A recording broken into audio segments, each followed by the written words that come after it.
Okay, all right. First time doing this. I hope this turns out well.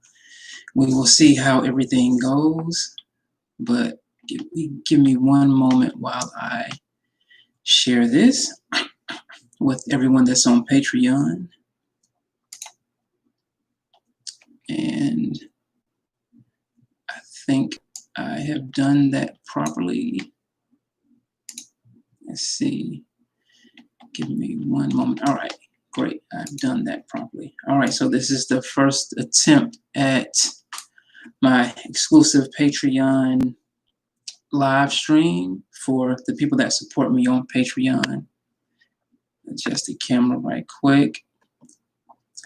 And thank you everyone that is joining in, watching, participating. I greatly appreciate it. I'll wait a minute or so to see if anyone is going to come in, but thank you all so much for supporting my activism. It's been a very busy week.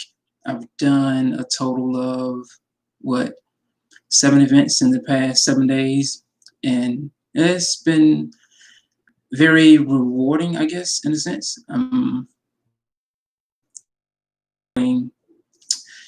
Really relieved some of the burden off of my chest when I started doing activism.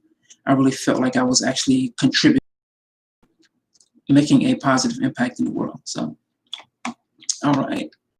And so for everyone that's watching, thanks so much once again for supporting me.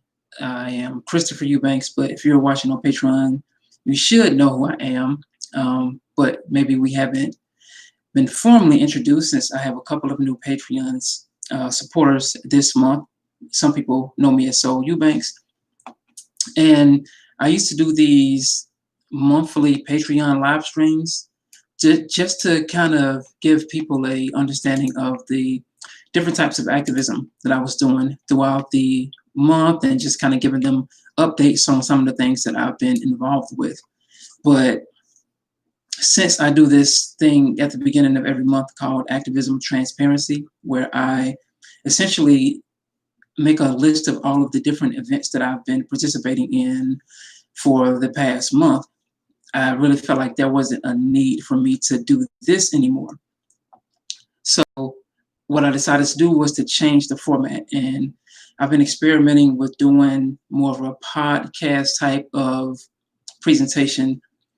And this was the perfect format since it was something that I wanted to just experience and dabble and see if it was something that I would like to do. I figured that Patreon would be the best place for this. So thanks for all of the Patreon support that I get. I mean, like I said, I just did a full week of activism, and that wouldn't have really been possible without my Patreon support. I'm going to post pictures and footage from that very soon. But we went to Athens, Georgia. We had an event that was planned in Augusta, Georgia, but that didn't happen. I went to South Carolina. I did some stuff in the city. I passed out some vegan meals to people in Atlanta that didn't have homes and residency. So it was a pretty interesting week. But like I said, so these discussions that I'm going to start to do will be more of a podcast feature type of thing where I just pretty much talk about some of the things that are on my mind for the month.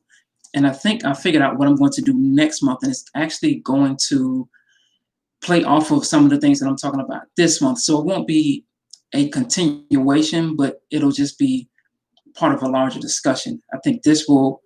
I plan to address some of the things that I wanted to address next month initially in this podcast, but I think that actually deserves its own discussion. So one of well, I guess this is the first thing that I'll talk about, and it's something that I haven't talked about much. It's about my involvement and why I left the animal rights organization called Anonymous for the Voiceless. So for anyone that doesn't know, Anonymous for the Voiceless is an animal rights organization, and they do a form of activism that's called a vegan outreach, where they go out into the streets. They have conversations with the public and show them slaughterhouse footage and speak to them about adopting a vegan lifestyle and not contributing to animal abuse and exploitation. And they've been around for maybe 3 or 4 years now. And I've been involved with them. I was involved with them for roughly about 2 years. And they started in Australia, but now they have about 1,000 chapters around the world. And they're one of the fastest growing animal rights organizations in the world, if not the fastest. And I will say that I'll discuss why I left with them. This isn't a podcast or even a discussion. Hey, August, what's going on with you, sister? Glad you made it. And this isn't, and feel free to comment for those that are watching the live stream, like August, type in the message box if you want to. And if you have any questions, I'll just try to answer as best as I can. And I will say that this isn't to bash them or slander them. I don't really operate in negativity. I can disagree with someone and it not be a personal thing. And I could just walk away from an organization or from a relationship or whatever it is without, talking down on anyone. Now, there's a lot of reasons why people may feel the opposite, especially about Anonymous for the Voiceless. But for me, I just decided to step away respectfully, and I didn't really talk about it publicly because it was it was a really hard decision. It wasn't something that I did very easily. I thought about it for maybe a week or so, maybe 2 weeks. But after a while, I just decided that it was something that I had to do. So for those that don't know, like I said, I introduced who they are, but for anyone that's unaware of them, recently, I would say within the last couple of months, they got into some hot water and was really under a lot of scrutiny because of a lot of the things that they said and did. So the thing that really kickstarted the controversy surrounding them in terms of right now was a post that they had with a black protester, a black man protesting at a Black Lives Matter march, and he was holding up a pig's head. And they made a comment about this on their Instagram page. And so this really kickstarted the controversy. And it was definitely troubling. It was definitely something that was done in poor taste, because what they did was they posted this man and they essentially addressed the animal abuse, but they didn't address the protest and why the people were protesting. So it came across as them ignoring one form of suffering and just only highlighting animal suffering. And this obviously disturbed a lot of people. A lot of people didn't like the fact that this was done and how they approached it. And this was honestly one of the first things that they had started to do within a small time frame. And yeah, it was definitely something that was done in poor taste. The second post that they followed this up with was about horses being used in Black Lives Matter protests by the police to control crowds, to intimidate protesters. And once again, it really felt like they were ignoring the issue. And I definitely see why people felt that, because I mean, I don't know if the post is still up or not. I haven't really paid much attention, but I could definitely understand why people thought this. And honestly, they really didn't. It was very tone deaf for them to make these posts in this manner. And, so the thing about controversy, or when you put yourself in the public spotlight and make yourself open to developers' criticism, when you do something, you're put under a lens. So what happened is they have been honestly under some level of scrutiny for a while. A lot of people don't particularly like the leadership. and I've never had any negative interactions with leadership when I was with them. But there's a lot of controversy about how they got into being an organization, the mask, and you can actually see I did this thing where I was going around collecting masks from people from different chapters, and it's actually on my wall for those. Well, you probably can't see it now, but I still have masks of them because they are mementos to me of when I was doing activism with them. And yeah, so like I said, what happens is when you open yourself up to the public and you become, when you get under a microscope, people start to unravel other things. So not only were they in the middle of a current controversy, but there's been controversial things that they've done in the past or said in the past, and those things began to become more to light and surface more. And one of the things was the way they spoke through their social media accounts, and they said some pretty troubling things on their social media account.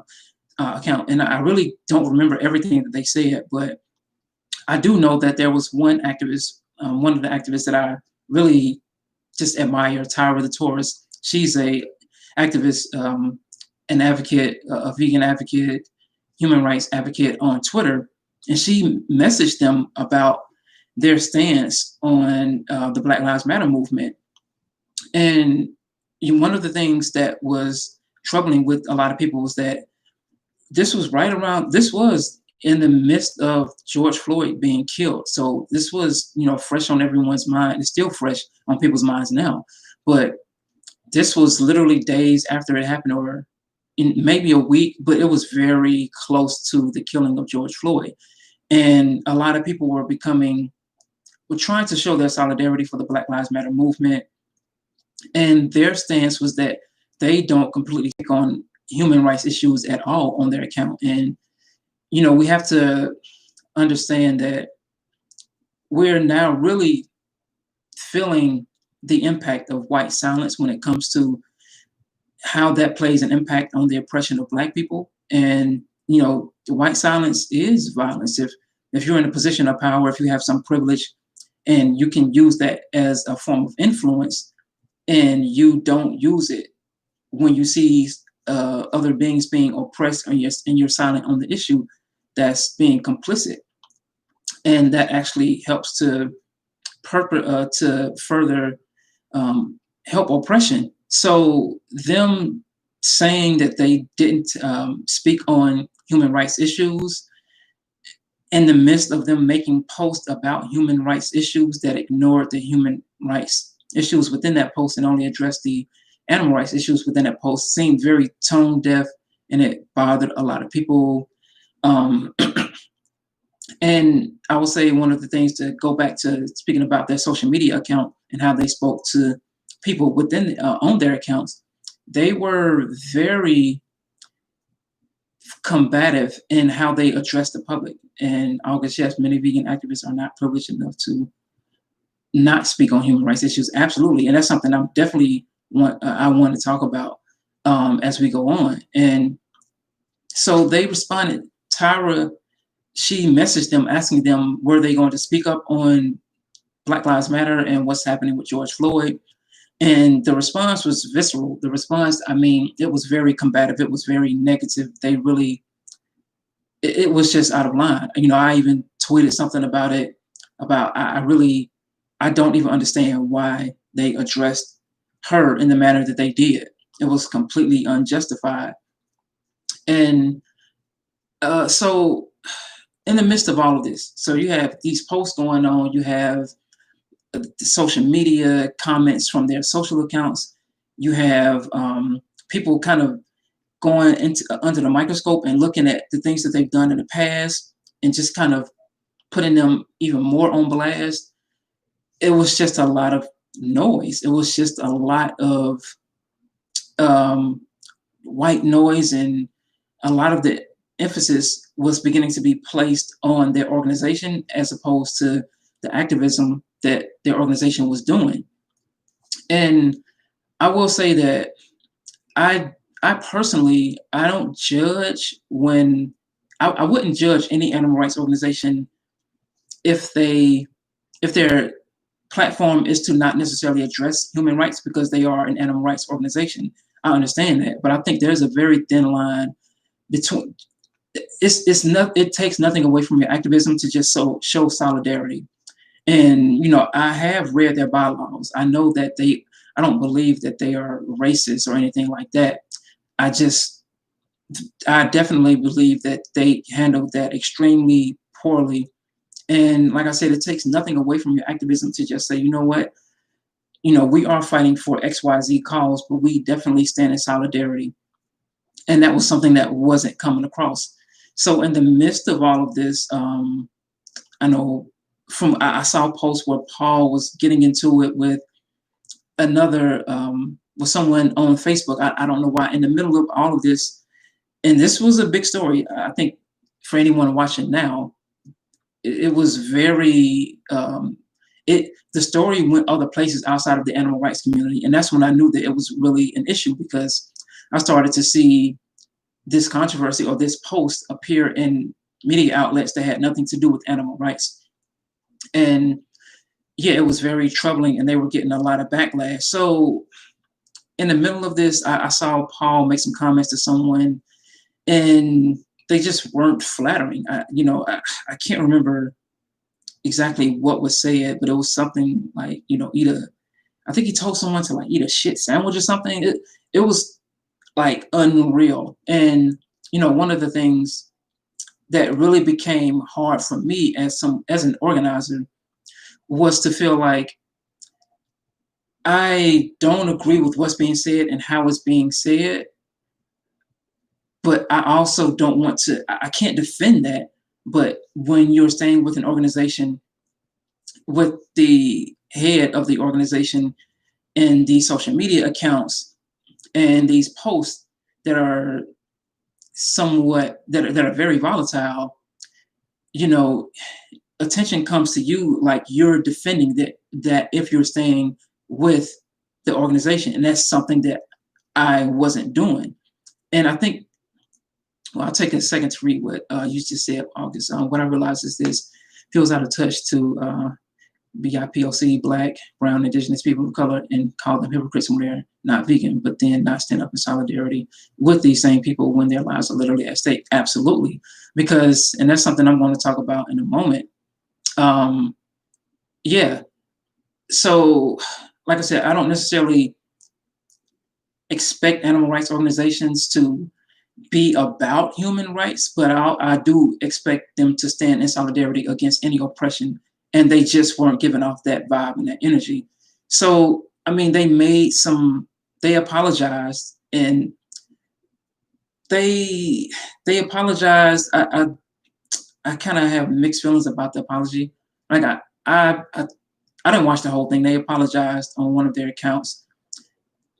I don't know. Personally, maybe it's me being petty, but they apologized on the personal accounts for something that they did on their organization's account. It just felt weird to me. But I mean, I don't want to just pick at them about that, because there was an apology. But like I said, I didn't watch the whole thing. But yeah, so August, you said you thought it was a BS apology. It just didn't. I don't know. When people apologize, I tend to give them the benefit of the doubt. But I can say that I didn't feel comfortable after seeing that apology. It wasn't like, oh, I feel better now. It was just like, oh, okay, well, they apologized, but it didn't undo all of that. It didn't undo the post, the controversy. It didn't change my feelings about anything. I was still extremely uneasy. It didn't change anything. I mean, I guess they owned up to what they said or what they posted, but for me, I don't know. It didn't move the needle in any particular way for me, one way or the other. And so, like I said, other things that started to come out, and they made posts saying that, well, at some point, intersectionality has been something that's been very prevalent in conversations in the animal rights community in the last, in the last couple of years. And it's just addressing how these different types of oppressions have some overlap. you know, if you are a person of color in the animal rights community, or you're a woman, and you are in a position in society where you are oppressed, you know, there's overlap in these areas. And, you know, Paul says something about there's no place for intersectionality in the animal rights movement. And I think I understood what he was trying to say, but I think anytime that you are the head of an organization, or you have, you know, thousands of chapters under you and thousands of people, you know, the things that you say impact them. And I just felt like it wasn't a lot of tact with how they were going about things. Sure, they apologized, and they also fired the person that was on their social media account. But I think the one thing for me was, I don't know, there was a lot of things said on their social media account that just bothered me. And I don't know if that one person was in control of all of the statements. So again, you know, it just made me feel like they have a very close circle. I think it's Paul and Saul. They're pretty much the people that make the decisions from the top, and everything gets sprinkled down. You know, it's no board of trustees or anything like that. I'm pretty sure they have investors, but that's about it. August says it was more to clean their reputation, not do better. So it's not an actual apology. Yeah, and most people felt that way. I would say a lot of people. I don't know if most people felt that way, but I do know a lot of people just felt like, okay, whatever. But and I'm also not a fan of idolizing Gary Roski, and Paul does that a ton. Yeah, that's you know what, I'm going to talk about, I have an idea about addressing that particular idolizing in general, and how Gary Yourofsky has changed, because he changed my life, but he has gone down a different path from the path that inspired me to change my life. At least that's the way I perceive him. But yeah. So yeah, like I said, they apologized, but it didn't really move the needle for me. Some people were like, okay, I accept it. But like I just said, when you're the head of an organization and you have people under you, you represent them in a sense. And the things that you say and the manner in which you say them, they have an impact on the people that are following you. And I just don't know if that's something that they thought about much in the middle of all of this controversy. It didn't feel that way to me. But like I said, I don't know them. I haven't really interacted with them much, if any. I think I had a group chat with Paul once when he was planning to come to Atlanta before the pandemic. Well, this is late last year. This is before everything. And that was about it. Like I think I messaged just, you know, trying to find a location for him to speak, and that was about it. But yeah, so it just became hard for me to feel like I have to defend an organization and the things that they're saying and the things that they're doing, when one, I don't agree with how they're moving, and two, I'm not a representative. I'm not the head of the organization. You know, I'm a volunteer. I'm an organizer. It almost felt like the perception was that it does feel like that, in the sense where if you're staying with the organization in the midst of these types of things, you co-sign what they're doing, and that just wasn't me, and that wasn't how I felt. So I mean, essentially I just decided to leave, and it was really a hard decision, not because I felt any commitment to them. Honestly, I felt more commitment to my local community of activists, the people that were coming to Cubes every weekend, every other weekend. You know, I kind of felt like I was letting them down, because that was one of our strongest forms of activism. So, you know, it just kind of felt like I would be breaking up the community. And fortunately, I mean, but that wasn't enough for me to stop, because no organization, no person, no entity owns activism. You can do activism through a variety of different ways. But, you know, that was near and dear to my heart. AV was near and dear to my heart, because that was the first form of animal activism I participated in. And we have this group in Atlanta that does this type of activism. So I really felt like I was making a decision not just for me, but for other people. And that was one of the hardest things about making the decision to leave. But, ultimately, it was a lot of other people were feeling the same way I was. So I decided to leave. And my co-organizer, he said, I'm going to pretty much follow your lead. If you leave, I'll leave also, because, I don't want to do events myself. I want to keep this as a family. He decided to step away with me. I think making that decision could bring your community together even more, because it's an inclusive decision. Yeah, absolutely. And when we told people, no one was upset. I will definitely say that no one was upset that we decided to leave. It was mostly support. Like I said, some members had already left the AV, and I will also say, for those that aren't familiar with the controversy, they also had gotten banned from Veg Fest because of all of this. So it wasn't just the animal rights community or people blowing something out of proportion. This is something that a major event decided to ban them from. And like I said earlier, when you represent an organization, some of the ways that Paul has spoken to people doing, whether it was doing outreach or just online, they don't reflect how I would talk to people. And, I was just imagining if, like, Ingrid Newkirk or Leah Garces from Mercy for Animals, have they said the same things, like the backlash they would get. And yeah, they could very well lose their jobs, because, Paul and Saul are the heads of the organization. So, the buck stops with them. They don't have a boss per se. They don't have a board of directors. I think they just have investors, or people that just donate and support their organization.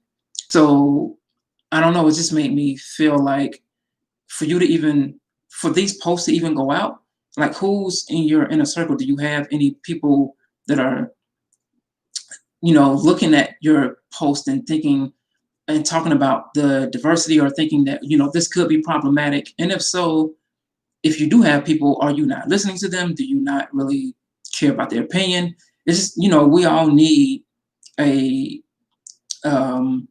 just an inner circle, a support group of people that just keep us in check. Like, we call them day ones where I'm from. Just your day one people. Like, you could do some of the most amazing things in the world, and you ask your closest childhood friend, hey, how does this look?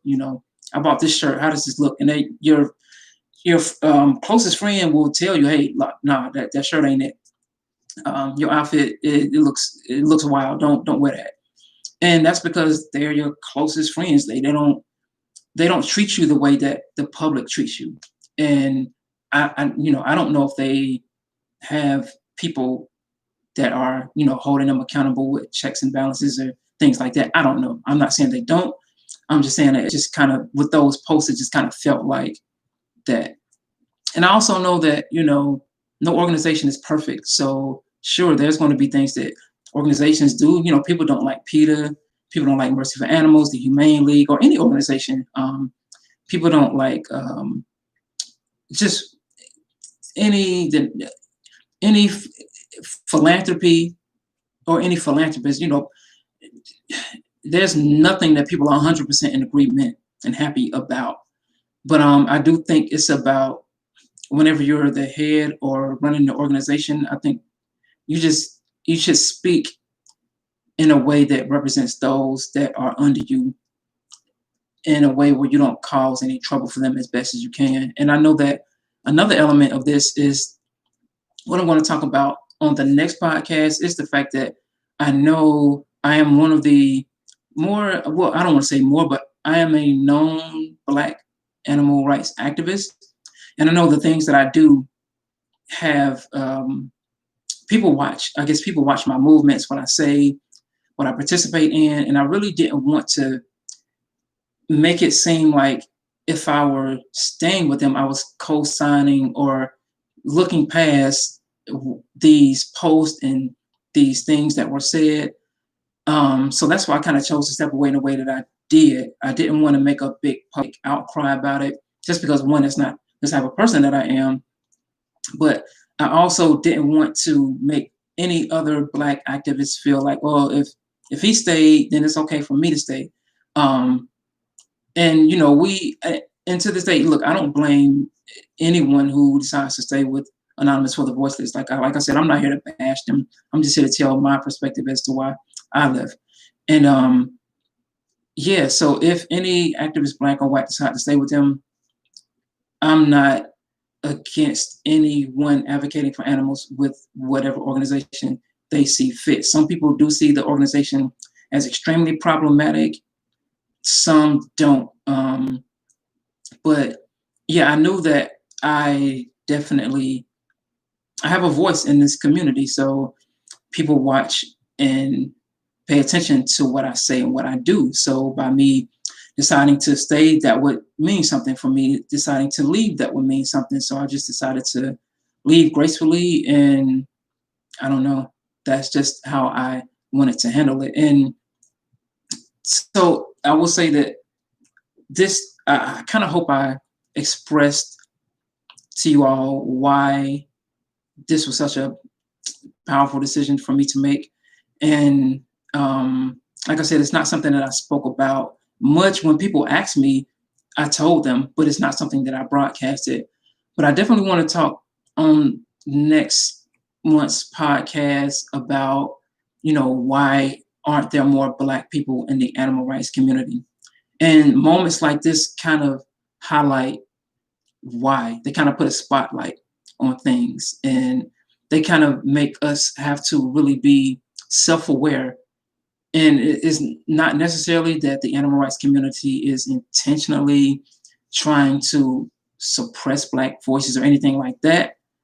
But when situations like this happen, we have to take a step back and be self-aware and look at why this issue is happening. So that's what I really want to talk about on the next episode. So I think now what I'm going to do is I'm recording this on the live stream, but I'm also recording this on a second camera for later. So I'm going to stop the recording for the camera and just, if anybody wants to ask any questions. I see it's 2 people in the chat. So I'll stop this camera. So, all right. Okay, cool. And I'll be, I guess, uploading that on YouTube at some point. But yeah, so at this point, if anyone has anything to add, to discuss, and just bring their perspective or their insight, feel free.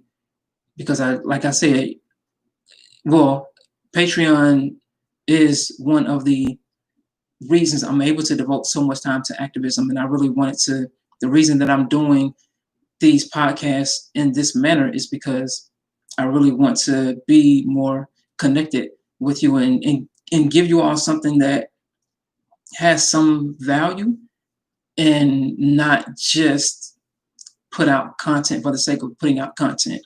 So yeah, I'll read what you said. August, great first Sesh episode. Thank you for sharing this with us. Loved hearing your side and why you left AB. Yeah, thanks so much. Thank you for the name. So yeah, you for those that don't watch, those that don't know, August is an amazing activist, and we support each other on Patreon. And I was doing these live streams on Instagram, and I wanted a name for them. And she said, "What about Soul Sesh?" And I was like, "Oh, that's perfect. That's it." But I stopped doing the live streams on Instagram just because they were a lot of work. It was just a lot of.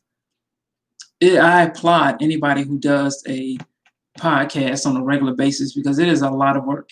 And I just realized that trying to do Instagram lives consistently, I wasn't even trying to make it a real podcast in a sense. I just wanted to be frequent on Instagram, and it was so much work. So I think once a month is a better platform, is a better way to do these. And I mean, I have a lot of things that I think about throughout the day and throughout the week. And I would really love to just share them with you a lot more and share my thoughts and my ideas, but make it something that's valuable to you. I don't want to make it just a therapy session, but I just felt like this would be the appropriate thing to discuss for this first episode. And I want the episodes to be more like this, to be issues that are going on, things that I'm passionate about within the animal rights community or outside of the animal rights community that makes sense. Yeah, so first episode of Soul Sesh is in the books. If you have, yeah, if you all have any ideas or would like me to talk about certain things, maybe I'll do a poll um, throughout the month and ask you all what would you like to hear me speak on. I don't know. I'm really, like I said, I just really want this to be valuable to you all. So whatever I can do to give you all value, because you do support me and you allow me to do activism almost full time at this point. So I'm literally indebted to you. I look at you all like my board of directors. So if there's anything that I can do to support you all, help you all, bring you all value, I am literally all ears. So, all right, I don't see any comments. Thanks, August, so much for all of the commenting and interacting. I definitely want more people to be able to be involved and interact with these as I do them once a month. And, we'll see where it goes. So, all right, I am logging off, ending the live stream. Thank you all so much for watching. I love you. Have a good night to those that are watching live, to those that are watching the replay. Have a good morning, good evening, and a good afternoon. And I will see you next month and on Patreon. Peace.